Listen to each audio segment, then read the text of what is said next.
Welcome to Sweet Dreams Storytelling, where we unwind, relax, and drift into dreamland. I'm your host, Mike, and I'm so glad you're joining me tonight. Let's get cozy and settle in. Story for this evening is The Echoing Enclave, Chapter 1, The Enchanted Vines. In a remote part of a mystical realm, a tower stood cloaked in vines that shimmered with an ethereal glow under the moonlight. These vines, thick and intertwined, pulsated with a gentle luminescence that ebbed and flowed like the breath of the earth itself. The tower, ancient and without door or stair, had stood there as long as the villagers could remember, its origins lost to time, and its purpose a source of whispered speculation.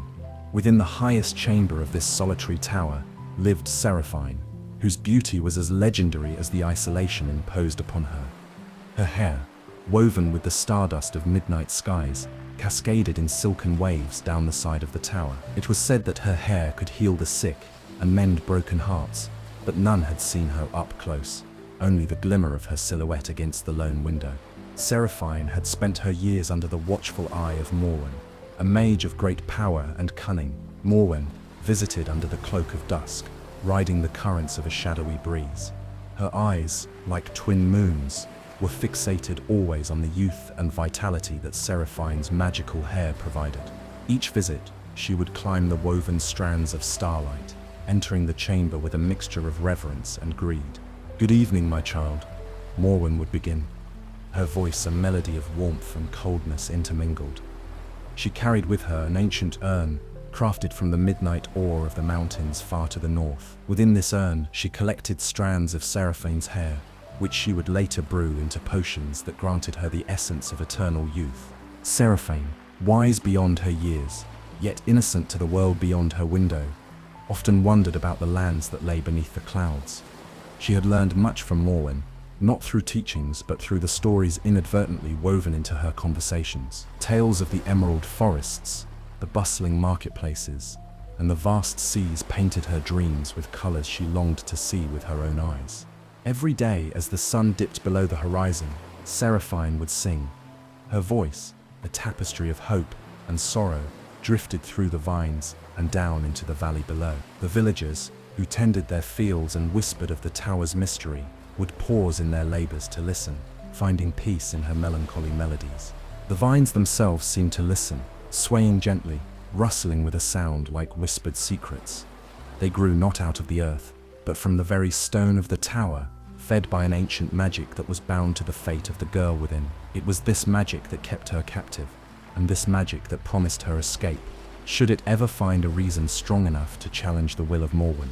Thus begins our tale of Serene, the maiden of the tower, whose fate was to be woven not just with those who dwelt below, but with one who would hear her song and dare to climb, seeking the heart of the mystery wrapped in the enchanted vines. Chapter 2, The Mage's Visits. As twilight enveloped the land, casting long shadows and painting the sky in hues of indigo and gold, Morwen approached the tower. Her presence was always heralded by a chilling gust of wind that rustled the enchanted vines, making them recoil slightly, as if in fear. The villagers far below would hurry to their homes, securing windows and doors, their hearts heavy with dread. Morwen, clad in a cloak of raven feathers that seemed to absorb the fading light, reached the base of the tower. She gazed upward, her lips curving into a smile that never quite touched her cold, calculating eyes. With a wave of her hand, she summoned the magical hair of Serene, which gently lowered itself like a silver cascade, glowing softly in the twilight. Climbing the silken strands with practiced ease, Morwen entered the chamber where Serene awaited her. The room was sparsely furnished, with a small bed, a loom, where Serene wove her hair into fabric when it grew too long, and shelves lined with books, a gift from Morwen to stave off the girl's loneliness. "Good evening, Serene," Morwen said, her voice a melodious whisper that filled the chamber. "I trust you've been well today." Serene nodded, her expression composed yet wary. She had long learned to mask her feelings from Morwen, presenting a facade of serene acceptance. "Yes, Morwen, I have sung to the vines and read the tales you brought me. I find peace in the story." Morwen's eyes flickered with a hint of satisfaction. "Stories are windows to the world, my dear. They are safe adventures for a girl in your delicate condition. She approached Serene, her fingers deftly inspecting the strands of magical hair, selecting a few to cut with a small, ornate knife that glimmered with runes. As she collected the hair, placing it carefully into her urn, Morwen spoke of the outside world. The kingdom is quiet, though there are murmurs of a distant war. Such things are of no concern to you, sheltered here from all the world's harshness and sorrow. Serene listened, her heart aching with a mixture of curiosity and confinement. She wondered about the lands Morwen described so indifferently, lands she could only dream of. Yet, she dared to ask, "Morwen, will I ever see these places myself?" The mage paused, her eyes narrowing slightly. "The world is no place for someone as precious as you. Your destiny lies within these walls, where you are safe, and your gifts can be preserved." Her words were a velvet chain, meant to comfort, but binding nonetheless. As Morwen prepared to leave, Serene ventured another question, her voice a mere whisper. "And what of my family? You never speak of them." Morwen stiffened, her back to Serene.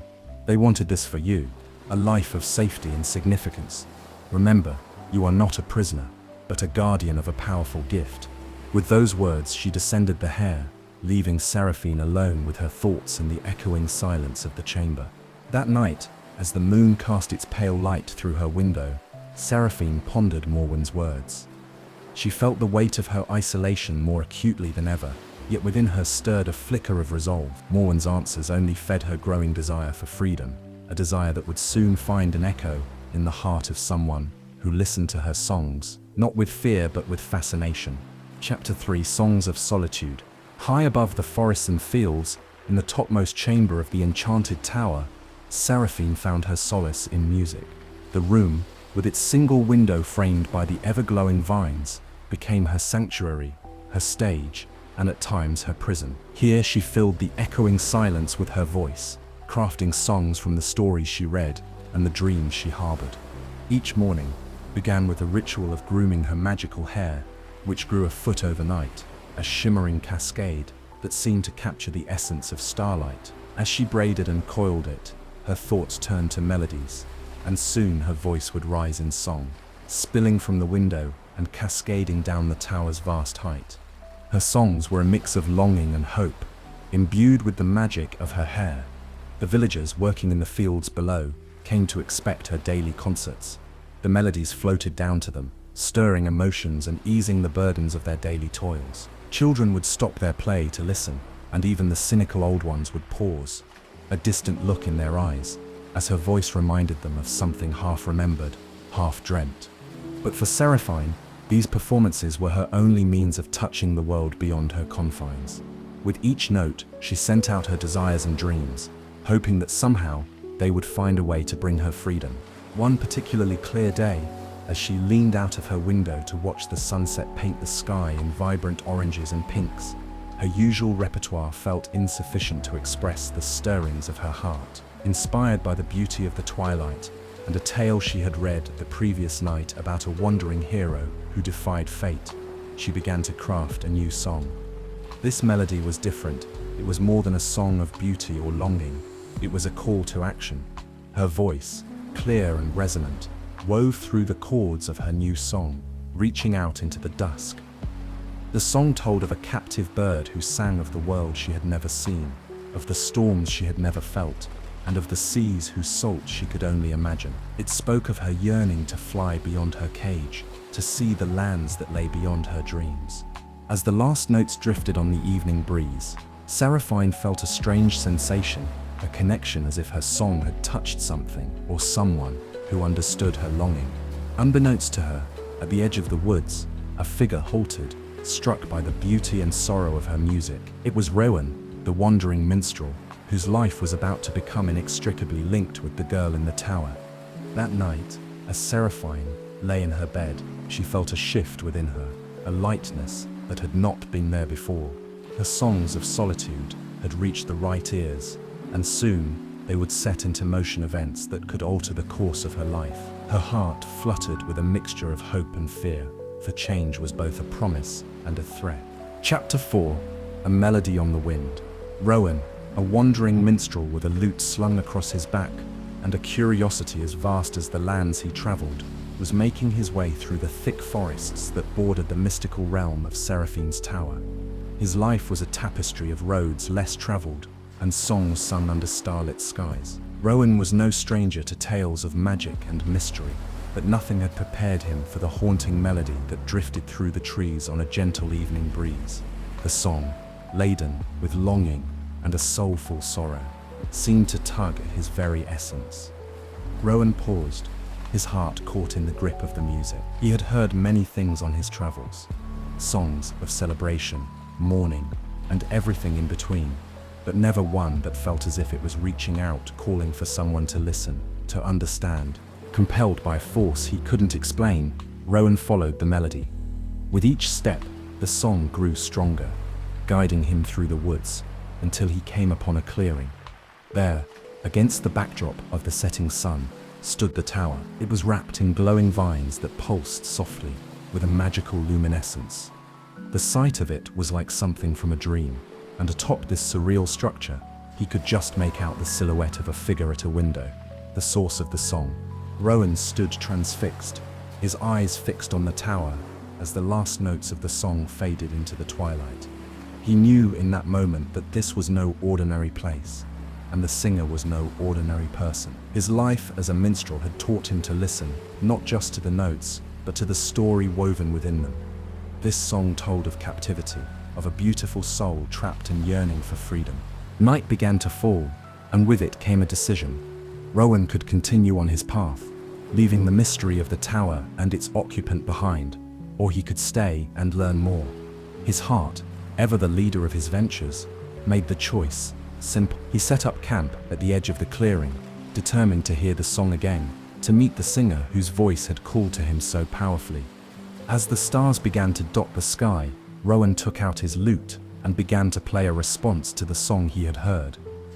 His music was a gentle, thoughtful piece, intended as a message of solidarity and understanding. He hoped that the singer would hear it and recognize the intent behind it, a gesture of connection from one isolated soul to another. Unseen from the tower, Serapine listened. The sound of the lute filled her with a bewildering mix of excitement and fear. For the first time in her long confinement, someone was speaking her language, the language of music. Her heart raced with the possibility of communication, of expressing her thoughts and feelings to someone who might truly listen, and perhaps help. That night, as the music of the lute echoed through the enchanted woods, two lonely hearts began a silent conversation, bridging their solitude with chords and melodies. The seeds of a deep, unspoken understanding were sown, setting the stage for a tale of rescue and rebellion. Chapter 5. The First Conversation. The dawn was a quiet affair, the sun spilling golden light over the land, dispelling the shadows of night. Rowan awoke to the sight of the tower bathed in the morning glow, its vines shimmering with dew. The mystery of the evening before lingered in his mind, as vivid as the song that had drawn him here. With a resolve strengthened by daylight, Rowan approached the base of the tower. He called out, hoping his voice would carry up to the unseen singer. "Hello, singer in the tower. I heard your song. I wish to speak with you if you would permit." High above, Serapine stirred at the sound of a voice, so near yet grounded so far below. Hesitation gripped her heart. Morwen had always warned her about the dangers of the outside world, the deceivers and the greedy-hearted, but the music from last night spoke of kindness, and something within her, perhaps the locked-away part that yearned for freedom, urged her to respond. She approached the window, her presence casting a silhouette that Rowan could see. "Who are you?" Her voice descended, a cascade of curiosity and caution. "I am Rowan, a minstrel," he replied, his voice carrying his earnestness. "Your songs moved me, and I felt compelled to come here. I wish no harm, only to understand and perhaps to help." Serapine listened, her heart pounding. Help had never been a tangible thing for her, merely a wisp of a thought. "Why would you help me? You know nothing of me," Rowan smiled, though he knew she could not see it. "True, I know nothing of your story, but your song spoke of a longing I too have felt. Sometimes, understanding a person's song is understanding their heart." Their conversation continued, with Rowan remaining below. Looking up, and Serene framed by her high window. She told him of her life in the tower, her magic-bound hair, and the mage Morwen, who kept her there. With each word, she felt a weight lifting, an unspoken fear dissipating into the open air between them. Rowan listened intently, his mind racing with thoughts of legends and tales of magic he had heard in his travels. There might be a way to break the spell that binds you, he mused aloud. But it would require finding the right magic. I am willing to seek it out if you wish to be free. Freedom, a concept so often sung about in her songs, now dangled before her, tangible and possible. Seraphine's voice shook as she replied, "Yes, I wish it more than anything." As they outlined a plan, Rowan promised he would return before sunset with ideas on how to proceed. They agreed to meet each day at dawn and dusk, the quiet times when the world seemed open to secrets and whispers.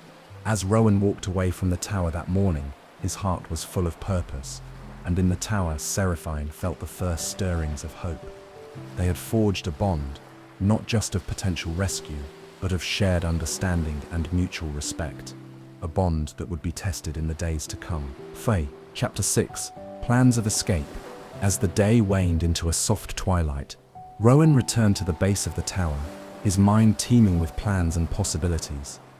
He had spent the afternoon poring over old scrolls and tomes in a nearby town's library, seeking any hint of magic that might break Seraphine's enchantment. Clutching a handful of notes and a dusty, leather-bound book he had borrowed, he called up to Serapine, signaling his return. Serapine, her heart fluttering with anticipation, quickly appeared at her window. The vines around the tower seemed to pulse more slowly, as if sensing the impending change. "You've returned. What have you found?" Her voice floated down, mingled with hope and anxiety. Rowan held up the book. "There are tales of ancient spells and enchanted objects that might help us." But he hesitated, choosing his words carefully. "They speak of great risks and require items that are not easily obtained. Are you sure you want to proceed? The journey could be perilous." Seraphine's resolve hardened. The taste of possible freedom was too sweet, and the cage too confining to turn back now. "I am sure, Rowan. Tell me, what must we do?" Rowan explained that according to the legends, a spell of unbinding required an object of personal significance to the caster of the original spell. For Morwen, that could be anything from her past, something she holds dear, he speculated. "We also need a moonlit night when the stars align in a particular pattern, which happens to be 3 days from now." Their plan began to take shape. Rowan would attempt to learn more about Morwen and search for the object, while Serapine would prepare on her end. They agreed that Serapine would weave a rope from strands of her magical hair, strong enough to support her escape when the time came. Each day, Rowan would visit with updates and supplies, food, books, and small comforts. Serapine, in turn, taught him simple spells she had learned from her books, small magics for protection and luck, her way of ensuring his safety.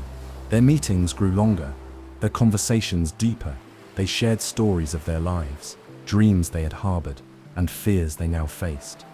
In these exchanges, a profound trust was built, and their bond deepened beyond that of mere allies. Rowan saw the strength in Seraphine's spirit, and she, in turn, saw the kindness and courage in his.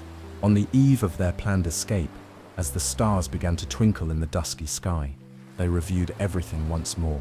"Tomorrow, when I return, we'll be ready," Rowan promised, his voice steady but his heart racing with a mix of excitement and fear.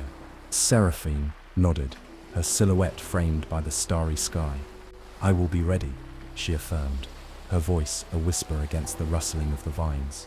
They shared a moment of silent understanding, each aware of the risks ahead, but united in their hope and determination. That night, Serapine didn't sing her usual songs of solitude.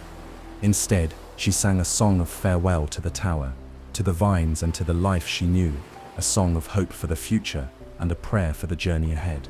Chapter 7, Morwen's Suspicion. As the new day dawned, casting long, cool shadows across the land, Morwen sensed a disturbance in the air, a subtle shift in the magical energies that she had so carefully woven around the tower. Her visits to Serapine had been routine and undisturbed for years. Yet today, something felt amiss. The vines that adorned the tower seemed less vibrant, their usual glow dimmed by an unseen weight. Morwen, with her acute sensitivity to magical fluctuations, decided to pay an unexpected visit to Serene. As she approached the tower, her mind churned with possibilities. Could it be an external threat, a natural decay, or perhaps something more troubling? Her grip tightened on the staff she carried, its surface etched with runes of control and protection. When she arrived at the base of the tower, she called up to Serene, using the ancient words that made the magical hair descend. As she ascended, her eyes scanned the surroundings, noting every minute change, every whisper of the wind that felt out of place. Upon entering the chamber, Morwen's gaze fell immediately on Serene, who was sitting by her loom, feigning normalcy. "My dear, I felt it necessary to visit today. There seems to be a disturbance in the magical balance here. Have you noticed anything unusual?" Morwen's voice was a blend of concern and suspicion, her eyes piercing. Serene felt a chill run down her spine. She had been careful, so careful not to let any sign of her plans show. "Nothing unusual, Morwen," she replied, her voice steady despite her racing heart. "Perhaps the winds are stronger today, or maybe a storm is coming." Morwen circled the room slowly, her senses attuned to any sign of deceit. She approached the window, looking out towards the forest, her back momentarily turned to Serene. "A storm, perhaps," she mused, though her tone suggested disbelief. "Remember, child, that this tower isn't just your sanctuary, but also your protection. The world outside can be unforgiving." As she spoke, her eyes caught a glimpse of something unusual. A piece of parchment under Serene's bed. With a swift movement, she retrieved it, glancing over the contents. It was a page from a book on ancient magic, discussing spells of unbinding and freedom. Her eyes narrowed as she turned to Serene, holding up the parchment. And what might this be? Serene's mind raced. Any indication of her true intentions could destroy all hope of escape. Summoning all her courage, she met Morwen's gaze. "I was curious, nothing more. You've taught me to value knowledge, to seek understanding. Is it wrong to want to know more about the magic that binds me?" Morwen considered this, her expression unreadable. After a long moment, she placed the parchment back on the bed. "Curiosity is a double-edged sword, Serene. It can lead to wisdom, or it can lead to peril." Her warning was clear, and the threat behind it palpable. "Be careful what paths you tread," she added before descending the hair and leaving Serene alone once more. After Morwen left, Serene's relief was palpable, but so was her renewed sense of urgency. She knew that Morwen's suspicions would only grow, and time was running out. As she resumed her weaving, her resolve hardened. The next sunset would be crucial, and she must be ready. Chapter 8. A bond strengthens. The evening breeze was cooler than usual as Rowan made his way back to the tower. The weight of the impending escape plan pressed heavily upon him, mixing with the excitement of a new dawn approaching. He carried with him not just provisions for their plan, but also a small collection of wildflowers he had picked along the path, a gesture of camaraderie and a reminder of the world waiting for Serene outside her confinement. Serene awaited him eagerly, her heart buoyed by the sight of his familiar figure below. As Rowan called up to her, her magical hair cascaded down the side of the tower with a grace that belied her nervous anticipation. "I've brought something for you," Rowan shouted up, his voice carrying the warmth of their growing friendship. Once he ascended, they settled into their usual spots by the window. Rowan presented the wildflowers, their colors vivid against the tower's austere surroundings. "These are from the meadow at the edge of the forest. I thought you might like to see what grows freely in the world outside." Serene took them gently, her fingers brushing against the petals. "They're beautiful," she murmured, a mix of joy and sadness in her eyes. "Thank you, Rowan. Every story you share, every piece of the outside you bring me, makes me feel a little less trapped." They spent the next hour discussing the final details of their plan. Rowan laid out a map, pointing to the routes they could take once Serene was free. He had marked safe spots and areas of danger with equal care. As they talked, Serene felt a surge of confidence, fueled by Rowan's careful planning and evident concern for her safety. As the map was put away, the conversation shifted from plans to personal stories. Rowan spoke of his travels, the people he met, and the lessons he learned on the road. Each tale was a window into a life so vastly different from her own, yet she found herself seeing parallels in their emotional journeys. Serene, in turn, shared more about her life in the tower, the books she had read, and the dreams she crafted from them. She spoke of the mother she barely remembered, whose songs she still sang, and her silent hopes that maybe, just maybe, she could find a trace of her family once she was free. The sharing of their stories wove a tapestry of trust and understanding between them. It was no longer just a minstrel and a maiden. It was two souls, each touched by the other's life, each strengthened by the other's dreams. As dusk turned to night, Rowan prepared to descend. "Tomorrow," he said, his hand resting briefly on hers. "Tomorrow it all changes." His voice held a promise, and Serene nodded, her resolve clear in her eyes. "Yes, tomorrow," she agreed, clutching the flowers to her chest as Rowan took his leave, descending the hair with a final look of encouragement. That night, Serene didn't sleep. Instead, she watched the stars from her window, the wildflowers beside her, and allowed herself to dream, not of escape, but of what might lie beyond, adventures to be shared, sights to be seen, and a life to be lived freely, side by side with a friend who would become her path to a new world. Chapter 9. The Magical Prism. The day before the planned escape was marked by a palpable tension in the air, a mix of anticipation and the unknown. Rowan arrived at the base of the tower with a wrapped bundle cradled in his arms, his steps quick with urgency and his eyes scanning the surroundings for any sign of Morwen's watchful presence. As Serene let down her hair for him to climb, she noticed immediately the seriousness etched on Rowan's face. Once he reached her chamber, he unwrapped the bundle, revealing a prism, its surfaces polished to a mirror sheen, and its core glowing with a faint, pulsating light. "This," Rowan began, his voice low, "is the heart of the prism, a magical artifact said to be as old as the stars themselves. I traded my most cherished loot for it, from a collector of rare artifacts. According to legend, it can unlock or amplify magical energies when used under the right celestial conditions." Serene reached out tentatively, her fingers brushing against the cool, smooth surface of the prism. The light within seemed to pulse in response to her touch, and she felt a surge of hope mixed with a deep, resonating fear. Rowan explained how the prism could be used. "Tonight, when the stars align as they do but once every decade, we will harness their energy through this prism. It should give us enough power to break the enchantments that bind you here." As they discussed the use of the prism, Rowan took out a detailed star map, pointing to the constellations that would be their guides.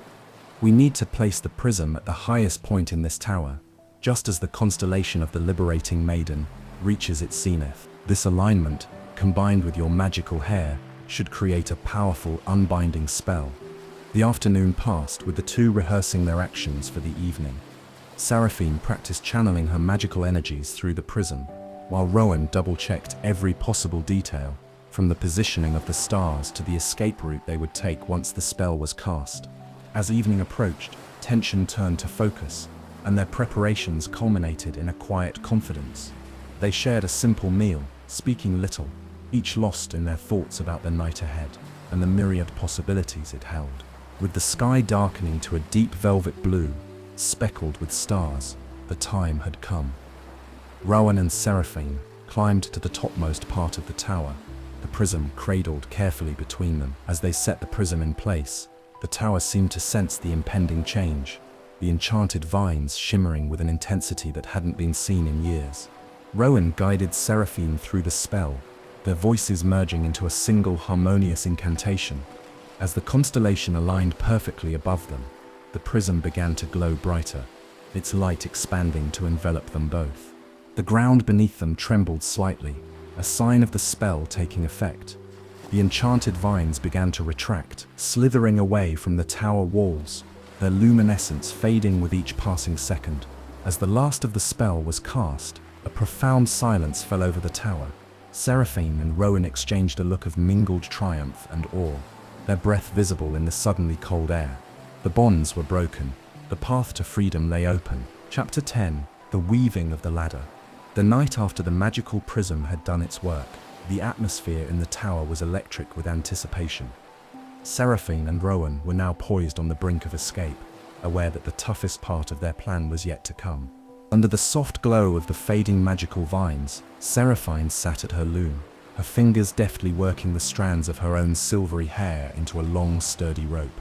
This rope was not only a symbol of her impending freedom, but also a literal tool for it, a ladder by which she would descend from her high prison for the first time in her life. Rowan watched in awe as Serafine transformed her beautiful, enchanted hair into something so practical yet so powerful. "I never knew magic could be so tangible," he murmured, his voice full of wonder and respect for the woman who had lived alone with such a burden for so long. Serafine smiled, her focus never wavering from her task. "My hair has always been a part of me, yet apart from me, used by Morwen for her own needs. Now, I reclaim it for my own purpose. Each strand weaves my path to freedom." As she worked, Rowan gathered the necessary supplies for their journey. He packed food, water, a few precious books that Serafine could not bear to leave behind, and the cloak that would disguise her radiant hair. Each item was chosen with care, ensuring they were prepared for whatever challenges they might face once they were beyond the tower's confines. The work was meticulous and time-consuming. As Serafine wove, Rowan reviewed the map once more, tracing the route they would take through the woods to the nearest village. He had contacts there, old friends from his minstrel days, who would help them hide and plan their next move. Hours passed, and the ladder grew long enough to reach the ground. Serafine tied off the end, securing it with a knot taught to her by her mother, a memory that brought both warmth and a twinge of sorrow to her heart. With the ladder complete, they moved to the window, the only exit from Serafine's room. Together, they secured the top end of the ladder to a heavy, iron ring that had once held her tapestries to the wall. Now, it would serve a new purpose, anchoring her escape route. As dawn approached, painting the sky with streaks of pink and gold, Serafine and Rowan stood at the window, looking down at the ladder that dangled invitingly to freedom below. "It's almost time," Rowan said, his hand resting lightly on Serafine's shoulder in a comforting gesture. "Yes?" Serafine replied, her voice steady despite the flutter of nerves in her stomach. "Just a little longer, and I'll be seeing the world not through stories or songs, but with my own eyes." They retreated from the window to catch a few hours of sleep before their journey. In the quiet of the tower, with the ladder ready and waiting, Serafine finally allowed herself to dream, not of escape, but of all the mornings to come, each one a promise of life and freedom. Chapter 11. The Spell Revealed. As the night cloaked the world in its silent embrace, Serafine and Rowan made their final preparations. The tower, once a symbol of isolation and captivity, now felt like the last barrier to a world brimming with possibilities. They moved quietly, acutely aware that each step, each breath, could be the difference between freedom and failure. With the ladder securely in place, they climbed to the highest accessible point of the tower, where the magical energies were strongest. The air was cool and crisp, carrying a hint of dew and the scent of the forest below.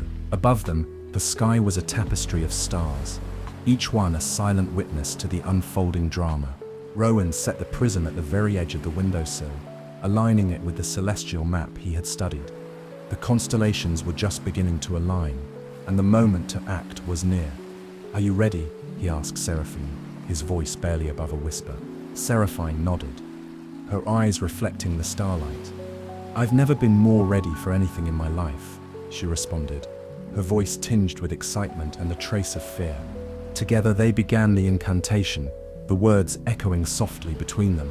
The ancient language felt powerful as it rolled off their tongues, a direct connection to the magic coursing through the universe. As they chanted, the prism began to glow, its light growing stronger with each passing second, until it was a blazing beacon in the night. The light from the prism shot upwards, creating a beam that pierced the night sky, connecting the tower to the heavens. The energy around them thrummed with power, the air vibrating as if in anticipation. The vines that had entrapped the tower for so long began to shudder, their luminescence wavering under the force of the spell. As the celestial alignment reached its peak, a loud harmonic resonance filled the air, a sound both beautiful and terrifying. The vines retracted rapidly, pulling away from the walls and slithering back into the earth from whence they came. The magical barriers that had held Serafine captive were dissolving, unraveled by the power of the spell, and the will of a girl who refused to be caged any longer. With the spell complete, the prison's light dimmed, its job done. The night returned to a peaceful stillness, the only sounds the distant calls of night creatures and the soft rustling of leaves in the wind. Rowan and Serene exchanged a look of triumph and relief. It worked, Serene breathed out, almost in disbelief. Rowan simply nodded, a broad smile spreading across his face.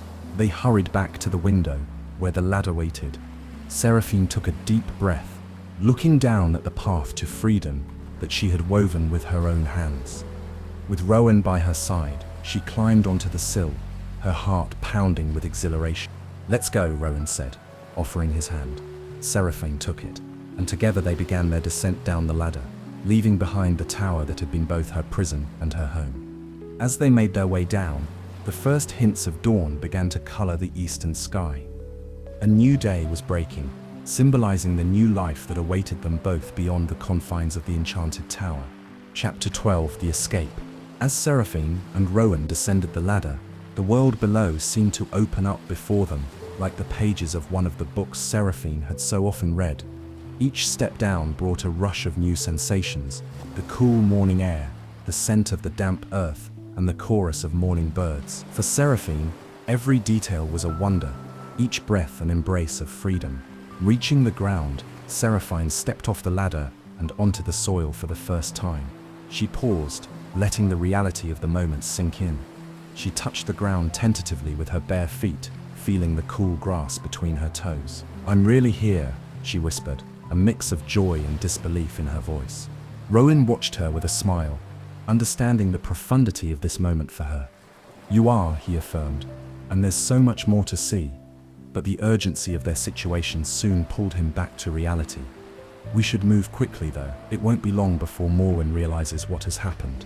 They quickly gathered their belongings, and Rowan led the way into the woods, following the path he had marked on his map. The forest was dense, the trees towering above them like guardians of the old world, their branches swaying gently in the morning breeze. Rowan kept a brisk pace, but made sure Serene was keeping up comfortably, mindful of her newness to such exertions. As they moved deeper into the forest, the sounds of the tower and the open fields behind them faded, replaced by the rustling of leaves and the occasional call of a distant animal. Serene's senses were alight with every new sound and sight, her eyes wide with wonder. Despite the danger and the unknown path ahead, she felt a surge of exhilaration. Every step took her further from her past and closer to the future she had dreamed of. However, the freedom they now enjoyed was shadowed by the threat of Morwen's pursuit. Rowan knew that the mage would not give up her prize easily.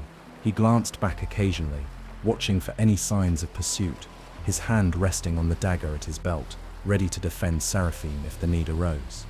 After several hours, they reached a clearing where Rowan suggested they rest. Here, protected by thick bushes and with a view back along the path they had traveled, they could afford a short break. They shared a modest meal of bread and cheese, and Serene drank from a small stream, marveling at the sweetness of the water. During their break, Rowan explained more about the world beyond the forest, the towns they would pass, the people they might meet, and the dangers they could face. "We need to be cautious," he instructed, his tone serious. "Not everyone will understand or welcome the magic you carry, and Morwen's influence is far-reaching." Refreshed but wary, they continued their journey, pushing towards the first checkpoint Rowan had marked on his map, a small village known for its friendly and discreet inhabitants. As they walked, Serene reflected on the enormity of her new freedom and the life unfolding before her. She felt a mix of fear and thrill, each step an act of faith, each breath a song of freedom. Chapter 13: Morwen's Retaliation. As dawn broke over the mystical realm, Morwen was already awake, her senses tingling with the disturbance of her carefully crafted magical network.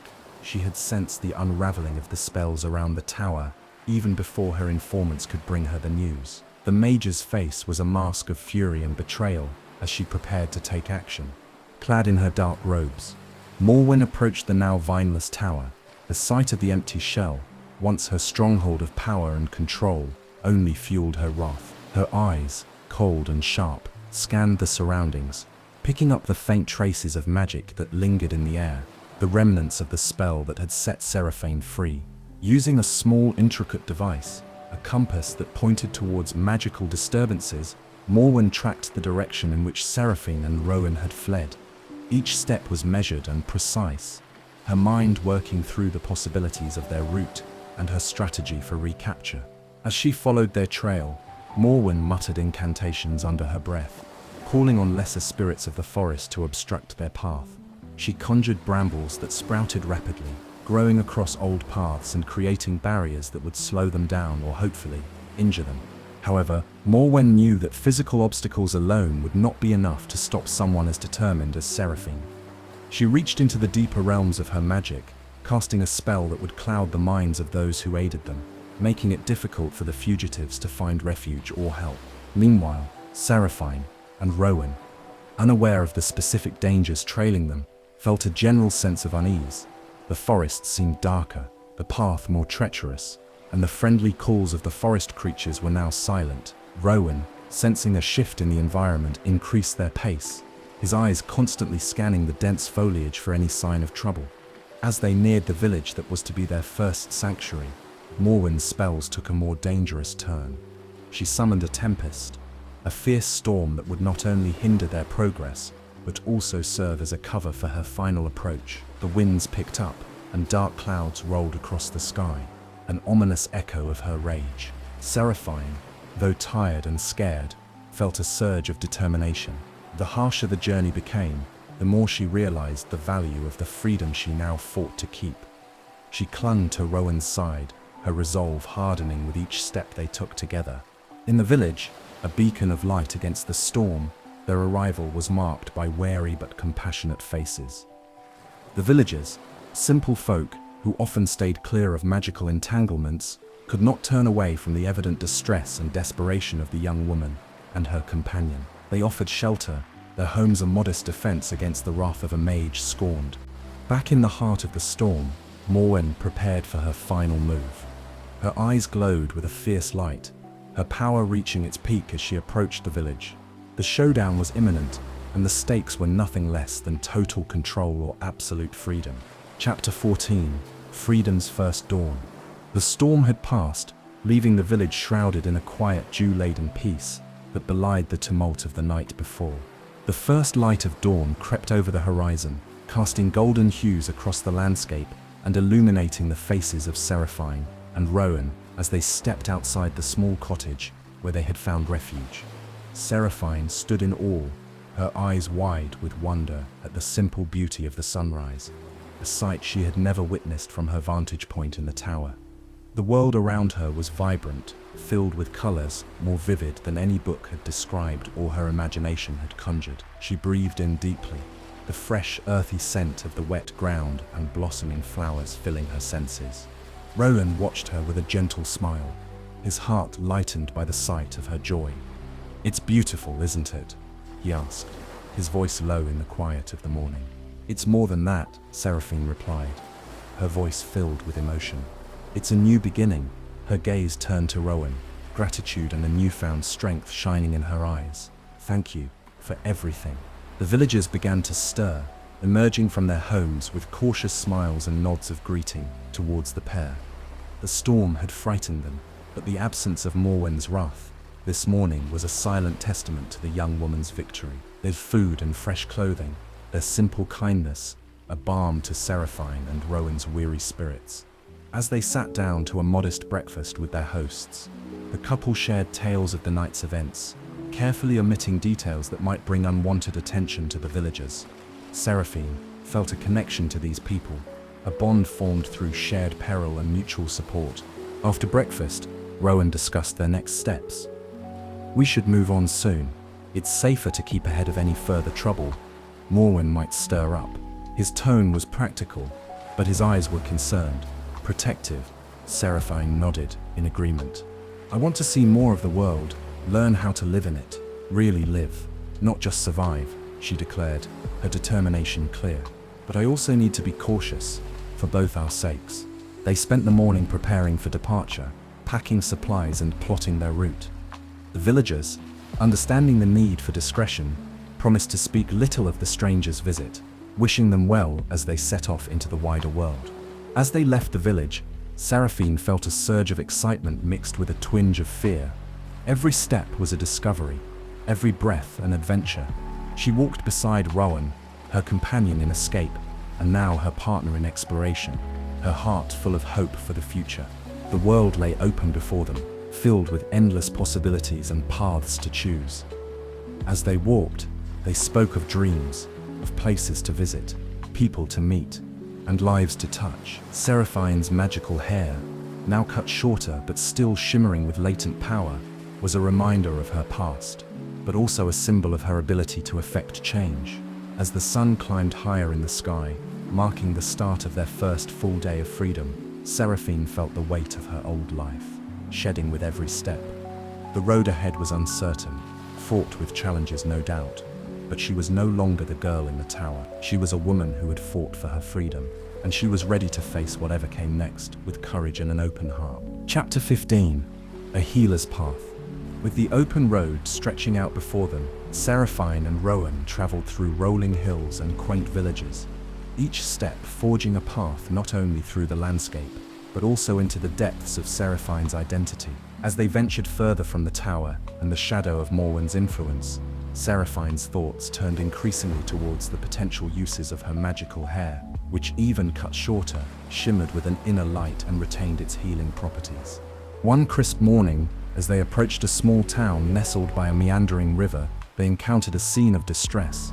A small crowd had gathered around a young boy who had fallen from a tree, his leg twisted at an unnatural angle. His mother was beside herself with worry. The local healer out of town, on an urgent call. Without hesitation, Serene stepped forward. She felt a pull, a calling to help that she could no longer ignore. "I can try to help him," she said, her voice steady, drawing on the confidence she had built over their journey. Rowan watched with a mix of pride and concern as Serene knelt beside the boy. She took a small lock of her hair and wrapped it gently around the boy's injured leg. Closing her eyes, she whispered a soft incantation, one of the many she had learned from her books in the tower. The hair glowed faintly, and warmth spread from it into the boy's leg. Moments later, the boy gasped, his pain easing. He moved his leg slowly, his eyes wide with surprise and relief. The crowd murmured in awe, and the boy's mother wept with gratitude, embracing Serene. Thank you so much," she sobbed, her relief palpable.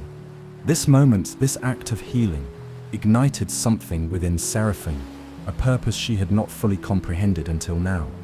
Her gift, her curse, could be a source of great good in the world. She looked to Rowan, her decision clear. "I want to do this. Wherever we go, I want to help heal. It's what I'm meant to do." Rowan nodded, his respect for her deepening. "Then that's what we'll do. We'll travel, and you can heal. We'll find a way to make a living out of your gift, and maybe, just maybe, make some parts of this world a little better." Their journey took on a new dimension then. Word of Serene's healing powers spread slowly, from village to village, though cautious to avoid drawing too much attention that might alert Morwen to their whereabouts. They managed a modest existence. Helping those they could, Serene found joy in each person she helped, each life she touched, a stark contrast to the years of solitude in the tower. As weeks turned into months, their travels brought them not only a variety of people and places, but also challenges and rewards. Serene learned to refine her control over her magic, growing stronger and more adept. Meanwhile, Rowan took up his lute once again, playing music in the evenings in village squares or inns where they stayed, his ballads of adventure and love earning them both sustenance and a modest following. One evening, as they sat by a campfire under a starlit sky, Rowan turned to Serene with a soft smile. "You've changed so much," he said, his voice warm with admiration. "You've turned your past into a path forward, not just for yourself, but for others too." Serene looked into the fire, her thoughts reflective. "I was trapped in that tower, physically and emotionally. Now, I feel free, not just from the tower, but from the fear of using what I was given.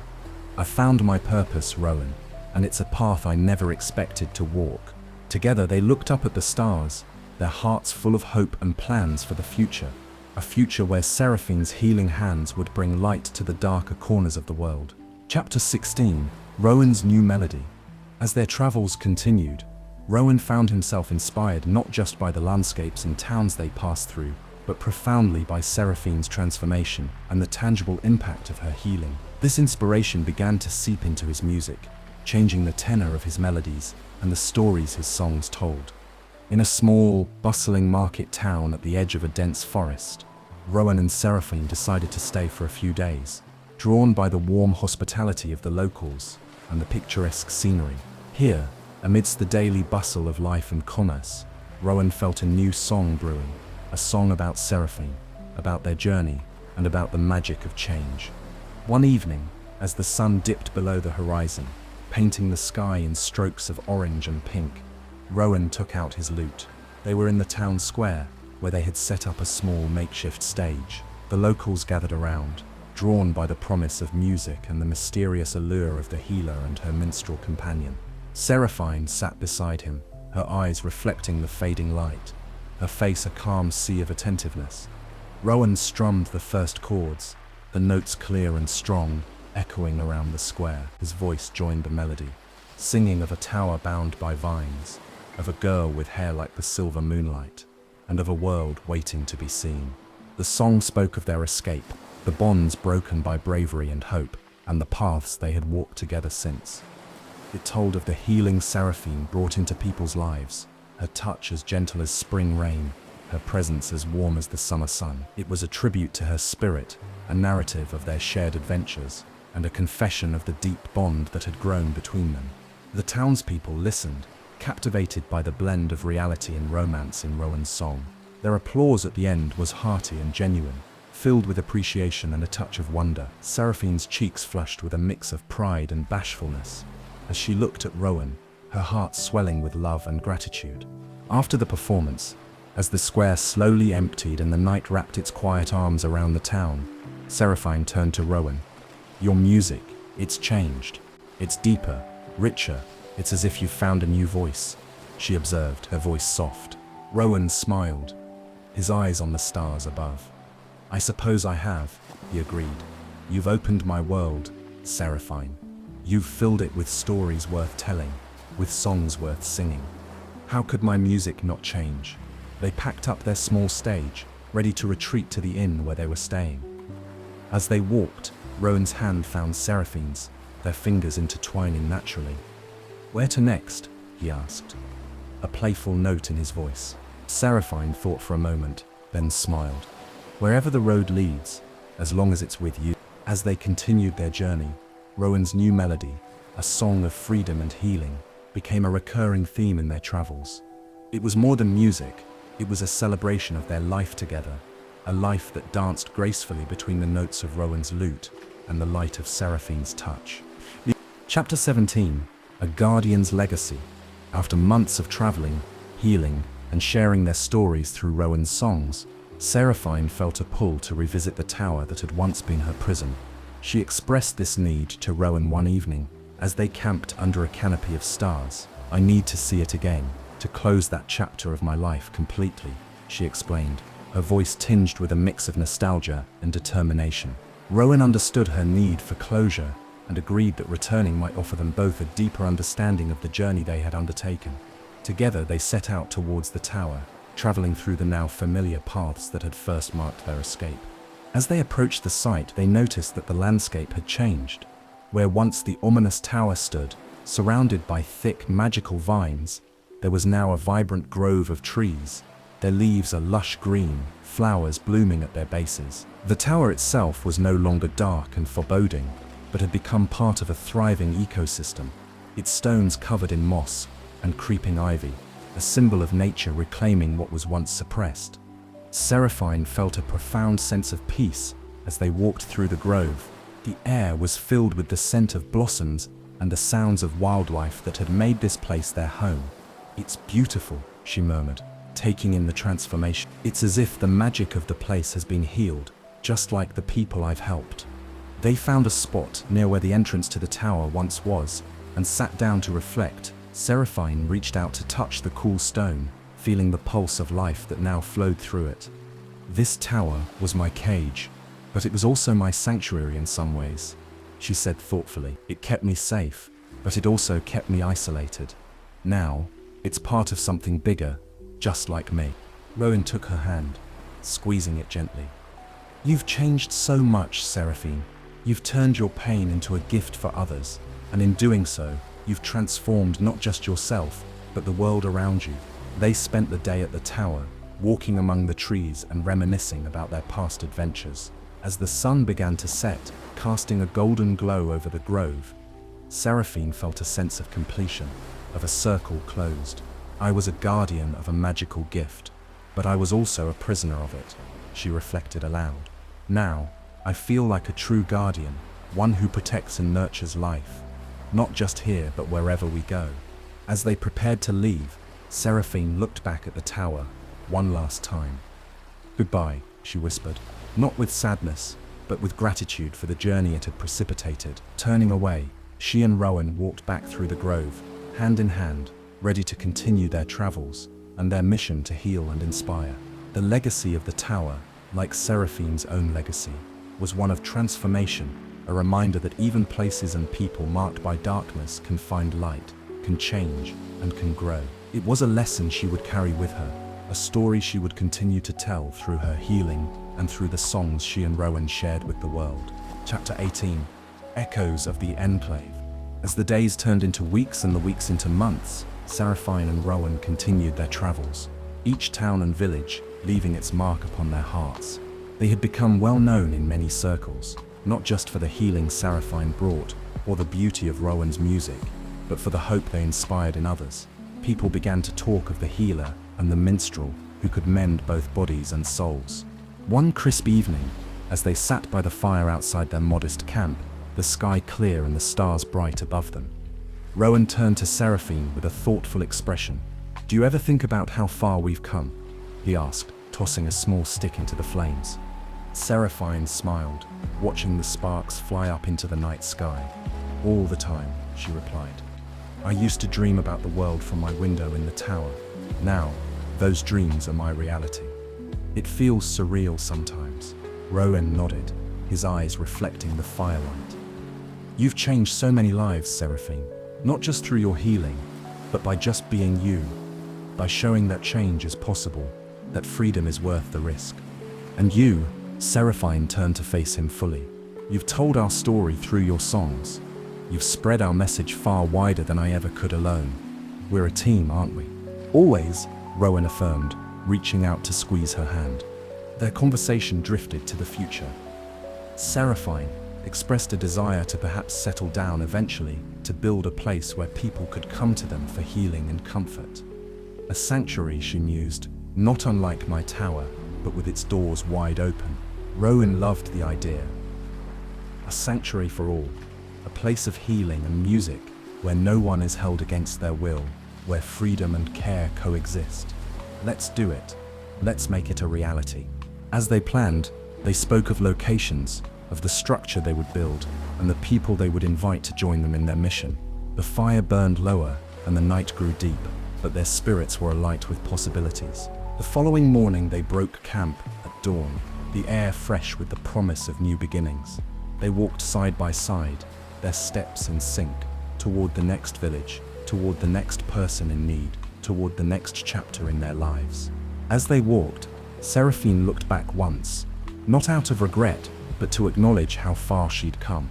She saw her past not as a chain but as a trail of stepping stones that had led her to this exact moment. Turning forward, she felt Rowan's presence beside her, steady and sure. The echoing enclave, Rowan suddenly said, a smile playing on his lips as he named their future sanctuary, where echoes of the past meet the music of the future. Serene laughed, the sound mingling with the morning breeze. Perfect, she agreed. Let's keep walking, let's keep dreaming, together. And so, with their past woven into the fabric of their present, Serene and Rowan moved forward, carrying with them the echoes of all they had learned and loved. The world was wide, and their journey was far from over, but they faced it as they had faced everything, together with hearts open and hands ready to heal.